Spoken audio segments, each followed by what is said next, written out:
Mais pas tu as retiré dans nos plaintes donc jusque là Werason a déjà pris au kitsamote ma pour limbisa n'est pas tu parce que tu as bien qui est trop tu as bien paiement pas trop mais et l'autre cause ce problème et ça plus de 10 émissions oyo abiri aiko sala lisusu donc abiri ya journaliste oyo sala qui émission n'a pas tu refi comme on a des journalistes oyo pas qui pas tu refi pour finga wera bakangi journaliste au Afrique wera et 2 semaines après journaliste on a pas qui pas tu finga il pas comme ko finga wera et wera son pe et ça première fois depuis banda musique yena camarade ne jive mpia bakangi sa batute donc depuis wera banda musique ti lelo atikalo kangisa mutute mutu aliboso bakangi o wera kangi c'est parce que a déborda qui tina retoucher moi sinaye ezali pacho RFI donc pacho RFI akoki kobimaka na condition moko il faut bino ba journaliste oyo bosala ba analyse soki mutu asa fingi bosali bolobeli ete et qui erba okangani bosa ba analyse mboluka mutu oyo wera ayokela makasi Werason ayokela mutu moko makasi pasteur Malombe azana église na Kitambo je connais le Sambo donc boluka pasteur wana bokia na Kitsiboye à mon image que nos journalistes baillés parce que filmer ba caméra belé pour exposer problème que nos pasteurs ton a problème frère na biso ba kangi na prison pour bolakisi vidéo oyo pas tu manka ki Werason na mampata en tout cas afinga ki boye tout ça yango ba kangi sa ki na mini tu as souffrir yango to ko senga yo pasteur Malombe Werason na yo ke la kayo oza pasteur na ye c'est le pasteur oyo Werason na fuka mara achaka maboko za yo yango to ko senga yo na faveur to sungu faveur pour na osula na Werason ba libérer ndeko na biso monatie botelelanga Congo température ya maman Rosette la fleur na dambu. Après avoir défilé na ba site Pola Pola mais cette fois Congo température TV. Désormais, suivez-nous sur cette chaîne. Congo Température TV. Congo Température. La patronne Rosette la fleur d'amour, chaîne à solo. Émission religieuse. Théâtre, musique, environnement. Bah, émission sportive. Émission politique, donc nulle part ailleurs. www.congotempérature.com. Pour nous avons information à temps réel. Congo Température. Et yena mo pepe asika. Ya tobina Congo Température. Et yena mo pepe asika. Bonjour Sam Kazadi. Bonjour, on a Sam Kazadi, il est nécessaire. Vraiment, bonjour à Abed Achour, le patron de Soul King, Tana Hotel, là où se repose la confiance de Sonia Pembe. Bonjour à Olivier Chibala, Mobala Kitoko, Alekim Tabanagou, vraiment à Esekoya, Olivier Chibala. Bonjour à John Qatar, le pétrolier, sans oublier celui qu'on appelle Steve Mouy, patron à Gati. Le Benaming de qu'on a affaire pas tuer RFI, il y a affaire Werason a commis député. Ça m'a dit qu'il n'en est pas même. Oui, en tout cas, ça m'a dit Werason a commis député. Vraiment, c'est vraiment la joie pour nous, les Congolais. C'est la joie pour nous, les chroniqueurs, pour tout la musique à bien. C'est la joie pour nos musiciens mingi à Congo oyo vraiment balingaka la bonne musique parce que Werason vraiment azaki mutu oyo c'est kakitro ba kizaki ke non député malheureux voilà donc les lots azui et ça lui vraiment récite pe et c'est ngona batutu donc c'est la fête ba ote ba o aseka ki est oui O-A. Oh, bien, député malheureux I-O-A. Donc, Werason a commis député national au défendre artiste congolais dans le Parlement. Donc, voilà. C'est une joie pour moi et puis ça me fait plaisir. Deuxième question, c'est affaire pas tuer les filles, pour aller conférer la bino. Le lieu de souffrir dans ma cala. Pour nous,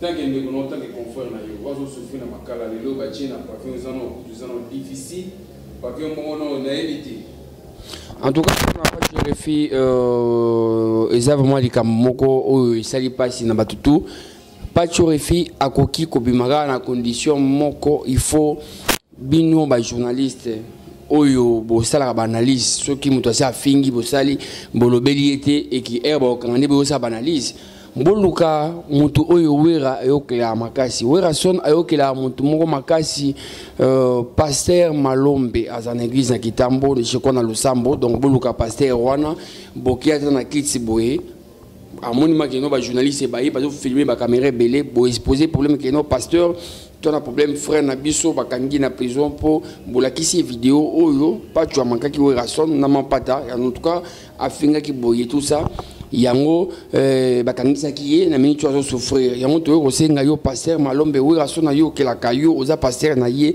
c'est le pasteur oyo wera sona fuka mara achaka maboko za yo yango to ko senga yo na faveur to sungu faveur pour na osola na wera son ba libérer ndeko na biso pour traka oza honorable mais to tuko la leki ya pas jurer faire tout les gars na bénéficiaire sur les gars sur le bâti wera retirer plainte par rapport à pourquoi na oza puissant.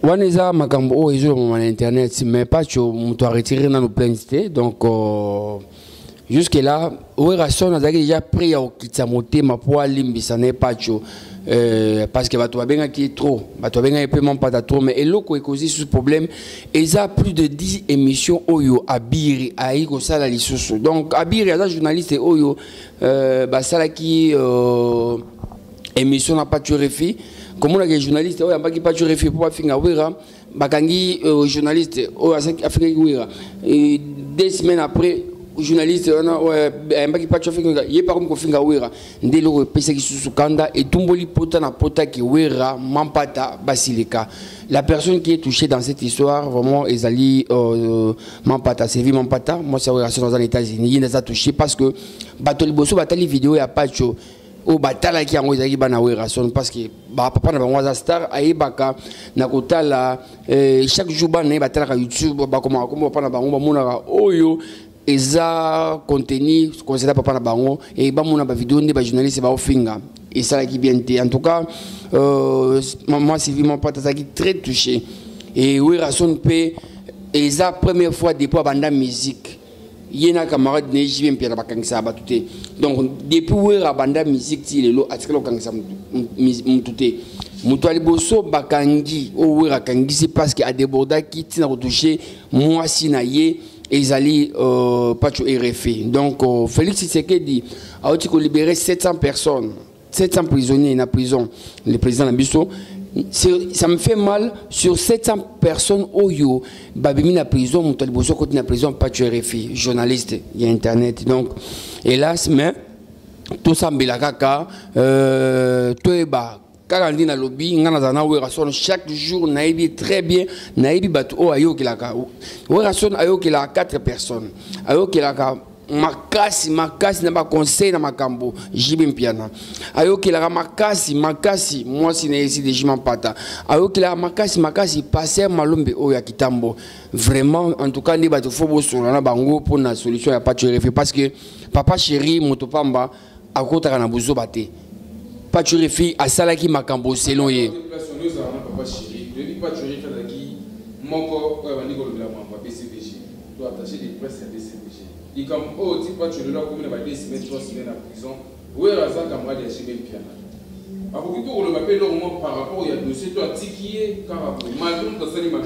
Pacho Refi, il est allé trop loin, il a frappé trop fort. Donc Papa Chéri, c'est un homme respectueux, c'est un homme honnête, c'est un homme intègre. Oyo asambelaka, oyo alingakate mutua kitsa mutu, to mutua finga mutu na comme on est. L'image, la vidéo que Pacho a fait.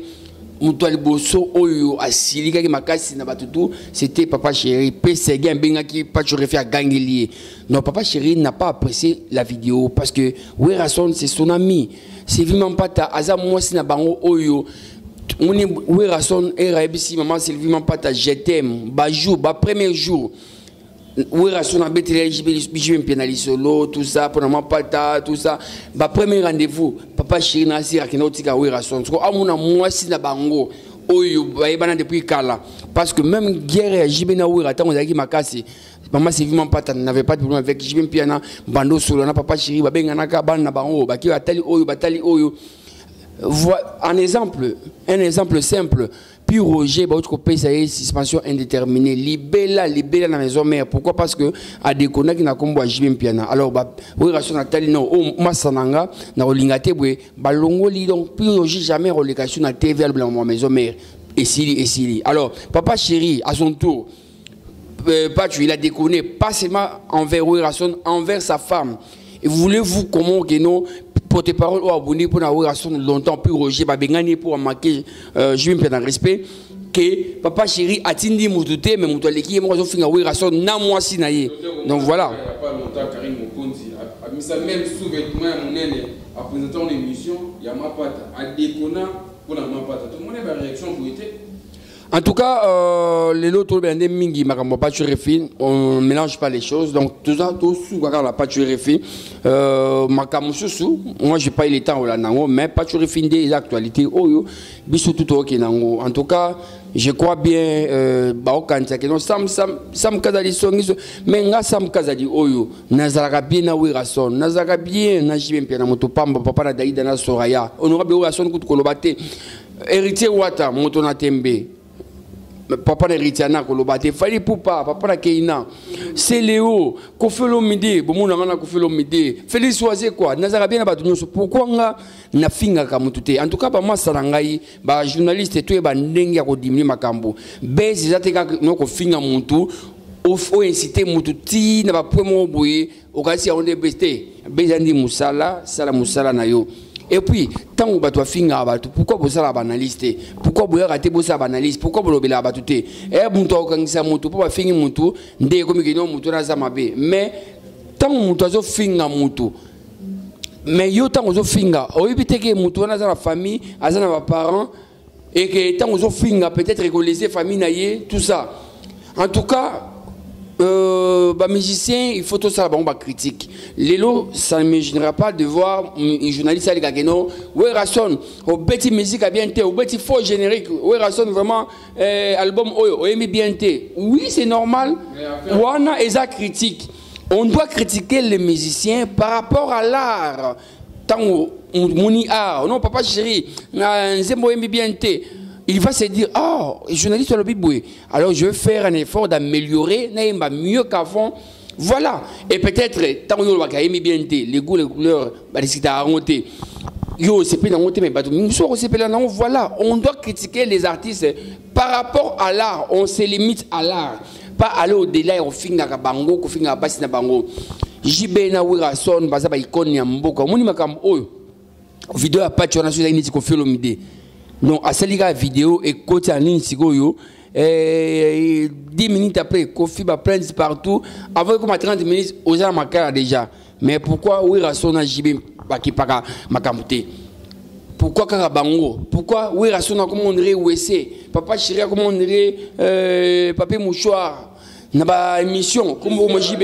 Respect aux artistes congolais sous-té. Donc respect aux artistes congolais sous-té. Tout le monde va artiste on des camarades n'habite tandis que artiste on n'a pas beaucoup comme si on a icône bastard tout ça. Mais nous on a bise na confiance na bango, on a bise na respect na bango. Ya unga na comment ne longa kutaba journaliste, nga na kutaba journaliste tenga na comment côté ba artiste pour na défendre bango parce que nous on a ces droits là, ces devoirs, il y a que défendre ba artiste congolais. Donc je crois message nanga il qui na batutu okataki non ça va monter embêter non ça maza bien na ko défendre les artistes na linga biso tout dans la même lignée il y a ko défendre les artistes même Olivier Chibala azaki très fâché na komuna ke non muto ofinga journaliste congolais ofinga Werason Olivier Chibala donc azaki na voyage na avion l'année mission il était très fâché.